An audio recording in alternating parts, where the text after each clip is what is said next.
Hello friends, welcome to my YouTube channel. Today special నుంచి నేను మీకు రవ్వతో తయారు చేసిన పాయసాన్ని చూపిపోతున్నాను. సో దీనికి కావాల్సిన పదార్థాలను చూడండి. అదేవిధంగా మీరు ఈ ఛానల్కి కొత్తగా వచ్చినట్లయితే ప్లీజ్ మా ఛానల్ని సబ్స్క్రైబ్ చేసుకొని ఈ వీడియోని పూర్తిగా చూడండి. ఇప్పుడు తయారు చేసే విధానాన్ని చూసేద్దాము. సో ముందుగా స్టవ్ వెలిగించుకోవాలి. తర్వాత ఒక బౌల్ పెట్టుకొని ఇందులోకి నేను ఇప్పుడు కాస్త ఘీని యాడ్ చేసుకుంటున్నాను.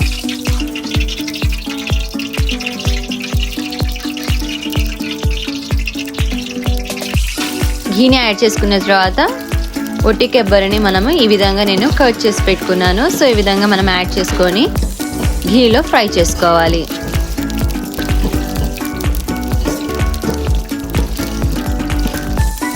ఈ కొబ్బరి మనకు కాస్త రెడ్డిష్ కలర్ వచ్చేంత వరకు మనము ఈ విధంగా టోస్ట్ చేసుకుంటూ ఉండాలి.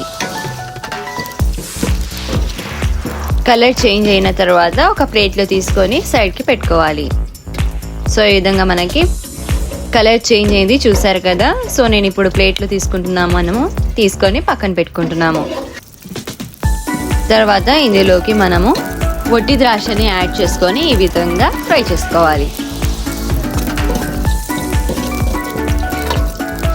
ఫ్రై అయిపోయి చూసారు కదా. సో ఒక బౌల్లో తీసి పక్కన పెట్టుకోవాలి. నెక్స్ట్ మనము ఈ సీడ్స్ని యాడ్ చేసుకొని వీటిని కూడా నేను ఇప్పుడు టోస్ట్ చేసుకుంటున్నాను. వాటర్ మినల్ సీడ్స్ చూడండి, ఇవి ఈ విధంగా ఒక 2 minutes మనం ఫ్రై చేసుకుంటే చాలు. తర్వాత ఒక దాంట్లో తీసి పక్కన పెట్టుకోవచ్చు. ఓకే, కంప్లీట్ అయింది. నెక్స్ట్ సూజీని ఒక పెద్ద బౌల్లో తీసుకుంటున్నాను. సో ఈ విధంగా తీసుకొని సరిపడేంత ఘీని యాడ్ చేసుకుంటున్నాను. రవ్వని నేను 3 kgs తీసుకుంటున్నాను. మా అమ్మమ్మ చేతి వంట మీకు చూపిపోతున్నాను. సో ఈరోజు మా అమ్మమ్మని అందుకోసమని పిలిచాను.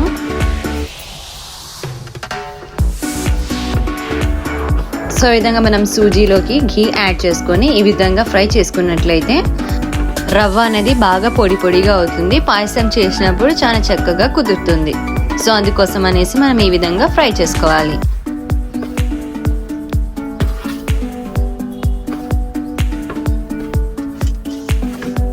ఈ వీడియో మీకు నచ్చినట్లయితే లైక్ బటన్ని ప్రెస్ చేసేసేయండి. మరెందుకు లేట్, కామెంట్ సెక్షన్లో కామెంట్ చేసినట్లయితే ఇంకా కొత్త వీడియోలను మీకోసం అప్లోడ్ చేస్తూ ఉంటాం. సో నెక్స్ట్ ఒక పెద్ద బౌల్ని తీసుకున్నాను. అందులోకి ఇప్పుడు నేను 3 kgs ఆఫ్ రవ్వని తీసుకున్నాను కదా, దానికి సరిపడేంత వాటర్ని యాడ్ చేసేసి హీట్ కావాలనేసి ప్లేట్ మూసేసాను. సో ఈ విధంగా మనకి వాటర్ అనేది బాగా హీట్ అయిన తర్వాత ఇందులోకి మనము ఆల్రెడీ మనం ఫ్రై చేసుకున్నాం కదా ఇందాక రవ్వ, సో అది నేను యాడ్ చేసేస్తున్నాను. ఈ విధంగా మొత్తం రవ్వని దీంట్లోకి యాడ్ చేసుకోవాలి. కాస్త కలుపుతుండాలి, ఎందుకంటే ముద్దగా కాకూడదు కదా, అందుకోసమని కలుపుతూ కొంచెం కొంచెం యాడ్ చేసుకోవాలి. ఈ విధంగా టోటలీ మనం యాడ్ చేసుకున్న తర్వాత బాగా టోస్ట్ చేసుకోవాలి. ఈ విధంగా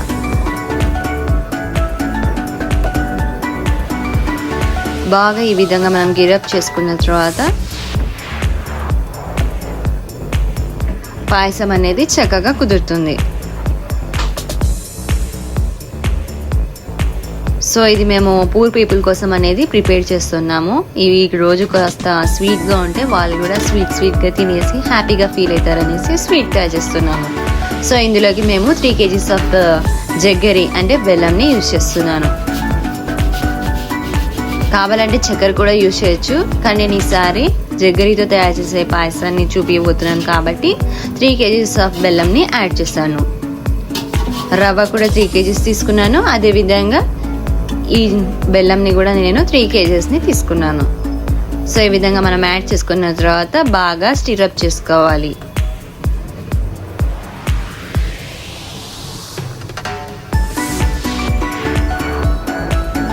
ఇది బాగా కలిపిన తర్వాత కాస్త లిడ్ కవర్ చేసేసినామంటే కొంచెం బాగుంటుంది. సో ఈ విధంగా మనం లిడ్ కవర్ చేసి పెట్టినాను నేను ఒక 5 minutes. మనకి చూస్తున్నారు కదా, ఈ పాయసం ఉడికిపోతుంది. సో ఇందులోకి నేను ఆల్రెడీ ఉడకబెట్టుకున్న శనగల్ని యాడ్ చేస్తున్నాను. ఈ విధంగా శనగబాలని యాడ్ చేసుకున్న తర్వాత కాస్త ఇంకొకసారి మనము స్టిరప్ చేసుకున్నట్లయితే చక్కగా మనకి అన్ని బాగా కలుస్తాయి.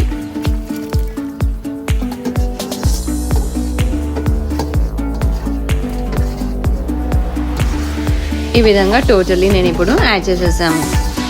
సో ఈ విధంగా యాడ్ చేసుకున్న తర్వాత మనము ఈ విధంగా బాగా కలుపుతూ ఉన్నట్లయితే పాయసం అనేది ముద్దగా కాకుండా బాగా తయారవుతాయి. సో చూస్తున్నారు కదా మా అమ్మమ్మ ఎంత చక్కగా తయారు చేస్తున్నారో, మీరు కూడా ట్రై చేయండి. అదేవిధంగా స్పైసెస్ని ఇప్పుడు యాడ్ చేశాను. ఇలైచీ పౌడర్ మంచి ఫ్లేవర్ రావాలి కదా మనకి, బాగా మంచి స్మెల్ వస్తున్నట్లయితే బాగా ఉంటుంది కాబట్టి యాడ్ చేసుకున్నాం. సో ఈ విధంగా ఆల్రెడీ మనం ఫ్రై చేసుకున్నాం కదా ఇందాక పొట్టి ద్రాక్షని, సో అది యాడ్ చేసేసాను. అదేవిధంగా సీడ్స్ని కూడా యాడ్ చేసేసాను.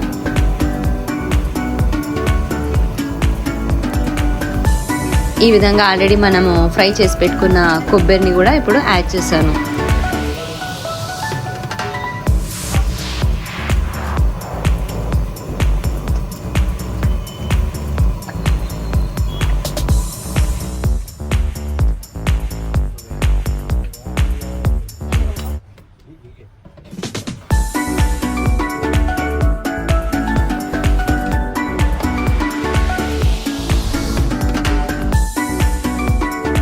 పాయసం బాగా ఉడకాలి కదా, సో ఇది బాగా చక్కగా కుదిరి అదేవిధంగా బాగా దగ్గరకు వచ్చేంత వరకు మనం బాగా కలుపుతూ ఉండాలి, లేదంటే ఉండలుగా అయిపోతుంది. సో అందుకోసం అనేసి బాగా కలుపుతూనే ఉండడం ద్వారా మనకి పాయసం అనేది చక్కగా కుదురుతుంది.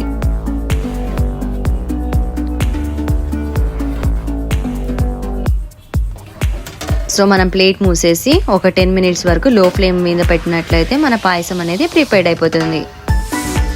సో ఫైనల్లీ మన రవ్వతో తయారు చేసిన పాయసాన్ని ప్రిపేర్ అయిపోయింది. చూసారు కదండి ఈ ప్రాసెస్ ఎంత చక్కగా మా అమ్మమ్మ తయారు చేశారో, మీరు కూడా ఇంట్లో ట్రై చేయండి. మరిన్ని వీడియోల కోసం మా ఛానల్ని చూస్తూనే ఉండండి. ఈ వీడియో మీకు నచ్చినట్లయితే లైక్ చేయండి, షేర్ చేయండి అండ్ కామెంట్ చేయడం మర్చిపోకండి. Thank you friends for watching our video.